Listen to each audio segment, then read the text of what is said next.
ടിൻഡു, നീ ചെന്ന് കുറച്ച് പച്ചക്കറിയും ഫ്രൂട്ട്സും ഒക്കെ വാങ്ങി വന്നേ. ഈ അമ്മയ്ക്ക് തീരെയും ബുദ്ധിയില്ലാതായി പോയല്ലോ. എന്റെ അമ്മേ, പച്ചക്കറിയിലെല്ലാം വിഷമാണെന്ന് പത്രത്തിലുണ്ടായിരുന്നു. വെറുതെ എന്തിനാ അമ്മേ എന്നെ വിട്ട് വിഷം വാങ്ങിപ്പിക്കുന്നത്? ഞാൻ പോവില്ല.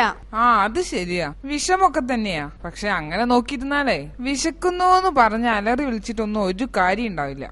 ചെന്ന് വാങ്ങിച്ചു വാ. വാങ്ങിച്ചോണ്ട് വാടാ.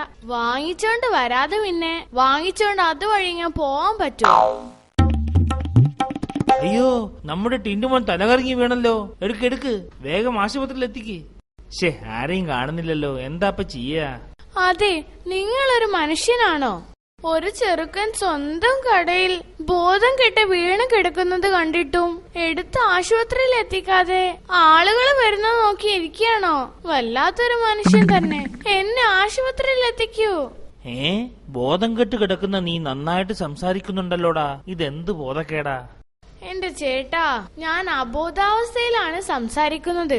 എനിക്കിപ്പോ ബോധം തീരെയില്ല. വിശ്വസിക്കൂ, എന്നെ ആശുപത്രിയിലേക്ക് കൊണ്ടുപോ പ്ലീസ്.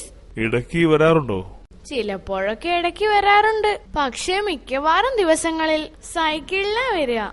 സൈക്കിളിനോ? എടാ, ഈ തലചുറ്റൽ ഇടയ്ക്കിടെ വരാറുണ്ടോന്ന്? ഇല്ല, ഇന്ന് ആദ്യമായിട്ടാ. വൈറ്റമിൻസിന്റെ കുറവാണ്. പച്ചക്കറിയും ഫ്രൂട്ട്സും ധാരാളം കഴിക്കണം, അപ്പൊ ബോധക്കേട് വരില്ല. എന്റെ പൊന്നു ഡോക്ടറെ, പച്ചക്കറിയുടെ വില കേട്ടപ്പോഴാ എന്റെ ബോധം പോയത്.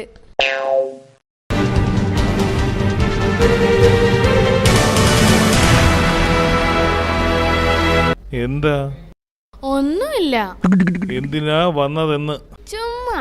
അയ്യോ സോറി, എനിക്ക് ഭയങ്കര തലവേദനയാ ഡോക്ടർ. നാവ് നീട്ടു. നാവ് നീട്ടാനോ? ഡോക്ടർ, ഉടനെ തന്നെ ഒരു ENT ഡോക്ടറെ കാണണം. ഡോക്ടറുടെ ചെവിക്ക് എന്തോ കാര്യമായി തകരാറുണ്ട്. ഞാൻ പറഞ്ഞത് നാക്ക് വേദന എന്നല്ല, തലവേദന. ഇപ്പൊ കേട്ടോ? ദൈവമേ, ഇത് വല്ല വ്യാജ ഡോക്ടറോ മറ്റോ ആണോ? എന്താടാ നീ ഇപ്പോ എന്താ മനസ്സിൽ പറഞ്ഞേ? ഡോക്ടർ ഒരു നല്ല മനുഷ്യനാണല്ലോ എന്ന് ചിന്തിച്ചു പോയതാ. തെറ്റാണെങ്കിൽ ക്ഷമിക്കണം. ഇനി ഞാൻ ഒരിക്കലും അങ്ങനെ ചിന്തിക്കില്ല. എന്റെ നാവിന് അല്ലെങ്കിലും ഒരു കുഴപ്പവും ഇല്ല. നിന്റെ നാവിനെ അല്പം നീളക്കൂടുതലുണ്ടോ എന്നൊരു സംശയം, അതൊന്ന് പരിശോധിക്കണം. ഒന്നാക്കിയതാണല്ലേ. വീട്ടിൽ അച്ഛന് തലവേദനയുണ്ടോ? ഉണ്ട്. അച്ഛൻ ഉറക്കം വിളക്കാറുണ്ടോ? ഉറക്കം വിളക്കാനോ? എടാ, ഉറക്കം ഒഴിക്കാറുണ്ടോ എന്ന്. 9 മണി ആവുമ്പോഴേക്കും പുള്ളി കൂർക്ക വലിക്കും. അച്ഛന്റെ തലവേദനയ്ക്ക് കാരണം അതൊന്നും അല്ല. പിന്നെന്താവും കാരണം? ഞാൻ തന്നെ. അച്ഛൻ എപ്പോഴും പറയുന്നത് കേൾക്കാം, എടാ ടിൻഡു, നീ ഒരു വല്ലാത്ത തലവേദനയാണെന്ന്. വിളഞ്ഞ വിത്താണല്ലോ വന്ന് കയറിയത്. ശരി, ഇതാ ഈ ഗുളിക കഴിച്ചിട്ട് 3 ദിവസം കഴിഞ്ഞ് കുറവില്ലെങ്കിൽ ഒന്നുകൂടെ വരണം. അത് പറയാനുണ്ടോ? സാറിന്റെ ഗുളിക കഴിച്ചിട്ട് അസുഖത്തിന് കുറവൊന്നും ഉണ്ടായില്ലെങ്കിൽ ഞാൻ ഒന്നുകൂടെ ഇവിടെ വരും. അതൊരു വരവായിരിക്കും. ഡോക്ടറെ, BP കൂടി, ഗുളിക എഴുത്. BPയോ? നീ തലവേദന ആയിട്ടല്ലേ ഇവിടെ വന്നത്? അത് ശരിയാ.